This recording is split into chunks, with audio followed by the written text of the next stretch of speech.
Paul Cowan from Media Pak Sports Photography.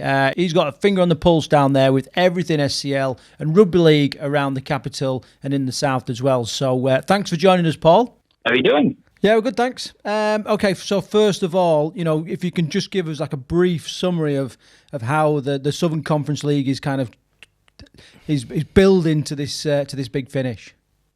Yeah, well, it's been an exciting year for the amateur game in London. So firstly, you had London Scholars who dropped out of League One. So there was a lot of anticipation as to what they would be able to do.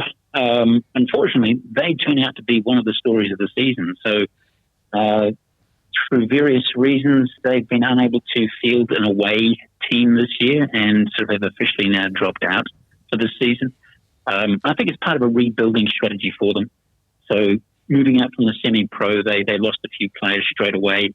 And then the first couple of rounds, they lost a few to some of the other teams, such as London Chargers and West Warriors, who were well established. And it's just unfortunate that coming away from League One and into the amateur game, it just needs another year or so of rebuilding.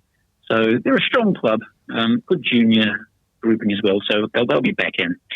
But in terms of the season, you've got the two big heavyweights, which is the Hammersmith Hills Hoists and the West Warriors. And they were both known for their exploits in the Challenge Cup this year. Yeah. They did to meet in the third round, which was inevitable, and the Hoists just got through then, and they took a trip up to Halifax to play the Panthers in the fourth round, which was great exposure, not just for the team themselves, but for the state of the amateur game in London. I know that the northern lads that came down for rounds 1 and 2 were completely shocked. They were expecting a rollover, and they really got a fight handed to them. So those two are guaranteed into the playoffs. What is interesting is you've got a group of sort of 4 or 5 other teams who have been sort of there and thereabouts. So London Chargers and the Eastern Rhinos, who are based out of Colchester, they are most likely to fill the semi-final spots.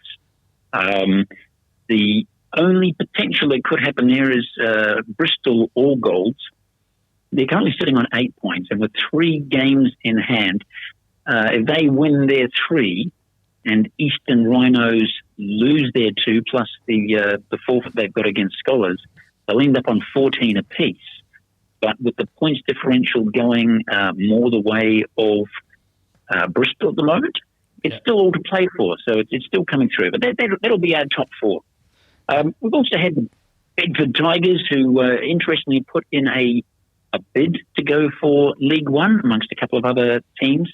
They went really well the first sort of 3-4 games this season, but unfortunately injuries have plagued them. So we wish them well. But it's been a really exciting season, and we've got just one game coming up next week, and then sort of the big final precursor, if you will. So it's Wests versus Hammersmith. First game of the season was won by Hammersmith just by 4 points, 30-26. So we're expecting another tough game in what will inevitably be a dress rehearsal for the final. Right. So Wests have lost the one game to Hammersmith. Hammersmith have drawn one game. Who did that draw come against? That was the third place London Chargers. Right. Okay. So you've really got the three teams that are dominating the competition. Really starting to sort of show their form. I mean, Hammersmith have got an exceptional defensive record. They've only led in 88 points this season. But then you've got Wests, who have been running riot and have stuck up 548 points.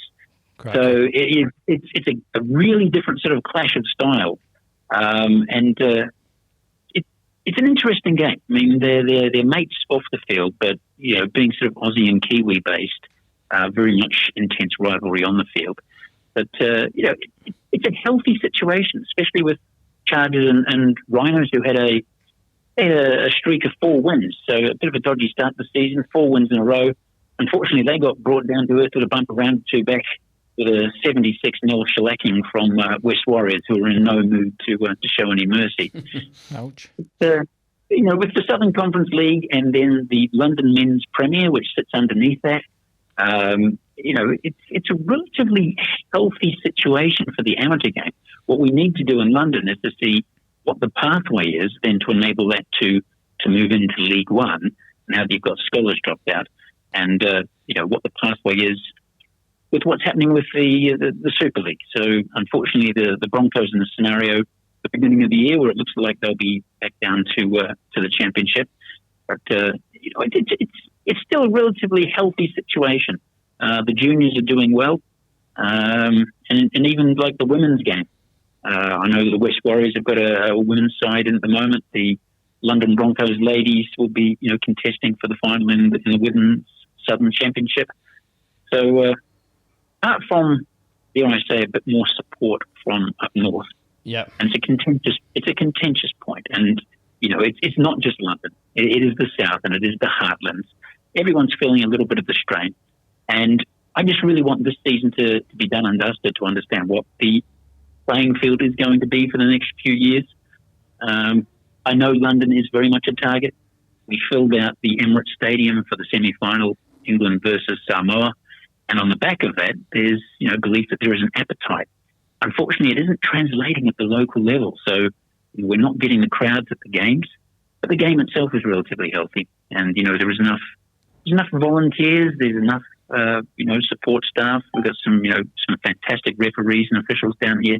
So the game's in a good state. It just really needs that little bit of assistance that I think all of the non-major teams do. So it'd be really interesting to see if we can get that over the next year or two. Paul, that was an incredible roundup of the season so far. If I were going to put you on the spot, I don't know if you've got an allegiance to either side. If I was going to say to you who are the favourites to lift the title in the SCL this year, which answer would you give me? Oh, I'd have to say up the wires.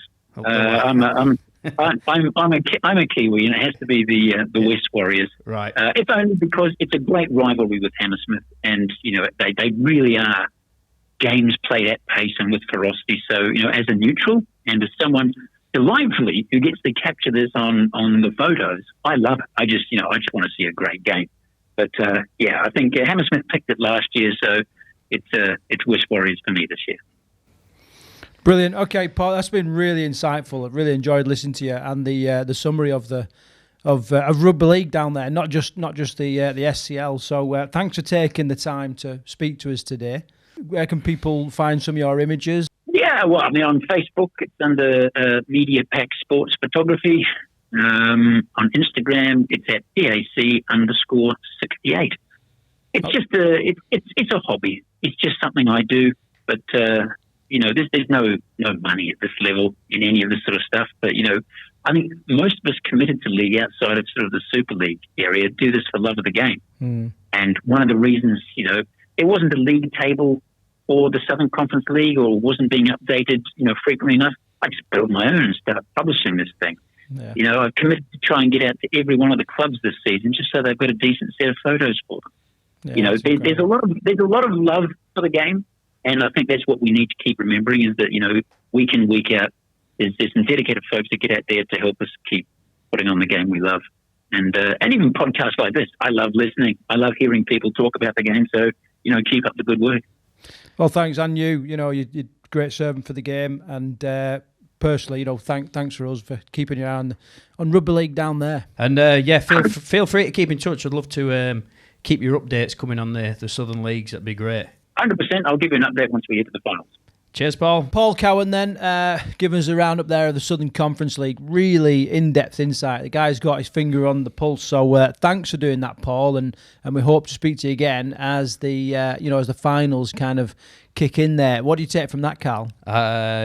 What I already knew, actually, that Hammersmith and West are the two trailblazers in that league at the minute, but it sounds like London Chargers and a couple of other teams are hot on their heels. But I'm really looking forward to going down and watching some Conference League final this year. Can't wait for it. It's going to be incredible.